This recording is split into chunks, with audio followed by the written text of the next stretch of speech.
ఏడాది పాలనలో ఏం జరిగిందో కూడా ఒకసారి చూడాలి అధ్యక్ష. రాష్ట్రంలో 15 నెలల కాంగ్రెస్ పాలన వల్ల ఒక్కొక్క వ్యవస్థ దారుణంగా విధ్వంసం అవుతా ఉంది అధ్యక్ష.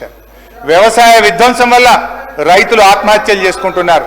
హైడ్రా విధ్వంసం వల్ల పేద మధ్యతరగతి జనం గుండాగి చనిపోతున్నారు. రియల్ ఎస్టేట్ కుప్పకూలి రియల్టర్లు ఆత్మహత్య చేసుకుంటున్నారు.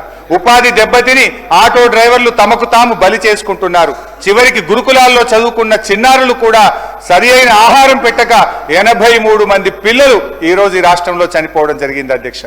బాధ ఏంటంటే అధ్యక్ష, ముఖ్యమంత్రి గారే హోంమంత్రి, ముఖ్యమంత్రి గారే సోషల్ వెల్ఫేర్ మంత్రి, ముఖ్యమంత్రి గారే విద్యామంత్రి, వారు దగ్గరున్న శాఖల్లోనే ఇవాళ పిల్లలు 83 మంది చనిపోవడం ఇది నిజంగా బాధకరం, సిగ్గుచేట అధ్యక్ష.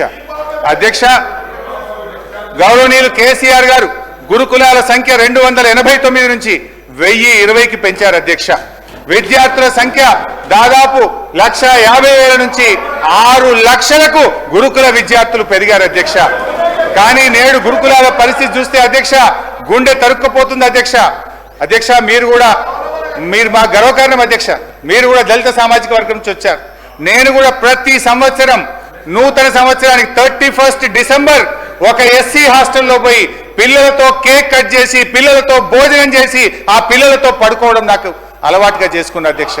నూతన సంవత్సర వేడుకలు ఒక ఎస్సీ హాస్టల్లో ఒక బీసీ హాస్టల్లో ఒక 15 ఏళ్లు జరుపుకున్నవాడిని అధ్యక్ష.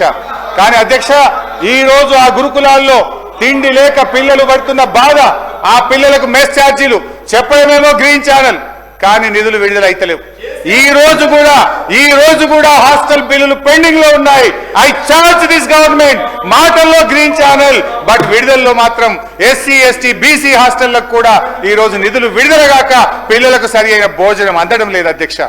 అధ్యక్ష, ఇవాళ పరిస్థితి అధ్యక్ష, 15 నెలల కాంగ్రెస్ పాలనలో 83 మంది అమాయక గురుకుల పిల్లలు చనిపోయారు అధ్యక్ష.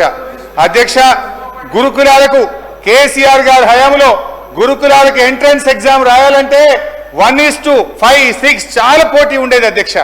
కానీ ఈ ప్రభుత్వం వచ్చినాక గురుకులాలను దెబ్బతీసింది మీరు. గురుకులాల మీద నమ్మకం సన్నగిల్లింది అధ్యక్ష. ఇది నోటి మాటతో చెప్తలేని అధ్యక్ష.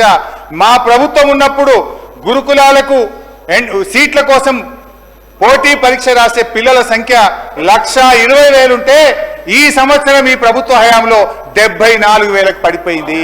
50,000 మంది పిల్లలు గురుకులాల్లో పోటీ పరీక్ష రాయడానికే జంకుతున్నారంటే పిల్లలు బతికుంటే చాలని తల్లిదండ్రులు అనుకుంటున్నారు కనుక, గురుకులాల ప్రతిష్ట మీరు దెబ్బతీసింది కనుక ఇవాళ పోటీ పరీక్షకు విద్యార్థుల సంఖ్య కూడా తగ్గింది అధ్యక్ష. కాంగ్రెస్ ప్రభుత్వం ఆనాడు మా మీద చాలా ఆరోపణలు చేశారు, మా సబితక్క చెప్పేది. కానీ ఇవాళ ఏడాది కాంగ్రెస్ పాలనలో ఈ రాష్ట్రంలో 1,913 ప్రభుత్వ పాఠశాలలు మూతపడ్డాయి. 1,913 ప్రభుత్వ పాఠశాలలు ఈ కాంగ్రెస్ ఏడాది పాలనలో మూతపడ్డాయి అధ్యక్ష. అధ్యక్ష, ఇవాళ ఎన్నికల ముందు ఆ రోజు 25,000 పోస్టులతో మెగా డిఎస్సి అన్నారు. కానీ 25,000 రాలే అధ్యక్ష. 5,000 పెంచి మెగా డిఎస్సిని దగా డిఎస్సి చేసింది అధ్యక్ష.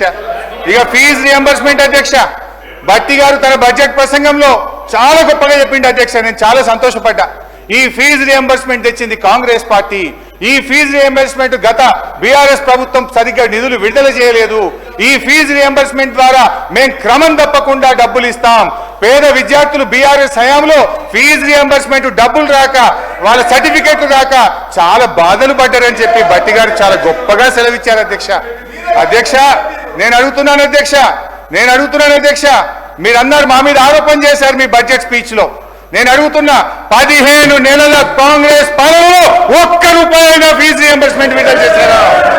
ఇదేనా మీ దళిత గిరిజన బలహీన వర్గాల విద్యార్థుల మీద మీకున్న ప్రేమ అని ఆవేదనతో అడుగుతున్నాను అధ్యక్ష. మీరు అంటున్నారు మమ్మల్ని విడుదల చేయలేదని. అధ్యక్ష, 2 సంవత్సరాలు కరోనా ఉన్నా, దేశంలో పెద్ద నోట్ల రద్దు ఆర్థిక మాంద్యం ఉన్నా 18,500 కోట్ల రూపాయలు ఫీజు రియంబర్స్మెంట్ కింద మేము విడుదల చేశాం. 18,500 కోట్లు వరుసగా ప్రతి సంవత్సరం ఫీజు రియంబర్స్మెంట్ విడుదల చేశాం. మీ మాటలు గమనం, చేతలు శూన్యం. 15 నెలల కాంగ్రెస్ పాలనలో 1 రూపాయి ఫీజు రియంబర్స్మెంట్ విడుదల చేయకపోవడం ఇది చాలా చాలా బాధాకరం అధ్యక్ష.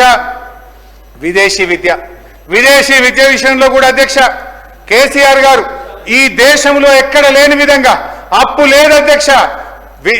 దళిత గిరిజన బలహీన వర్గాల పిల్లలు, మైనార్టీల పిల్లలు ఇలా డబ్బులున్నోళ్ళ పిల్లల్లాగా అమెరికాలో యూరోప్లో చదువుకోవాలని 20 లక్షలు గ్రాంట్ గా ఇచ్చి 6,000 మంది పిల్లలను 1,000 కోట్ల రూపాయల నిధులు ఇచ్చి చదివించారు అధ్యక్ష.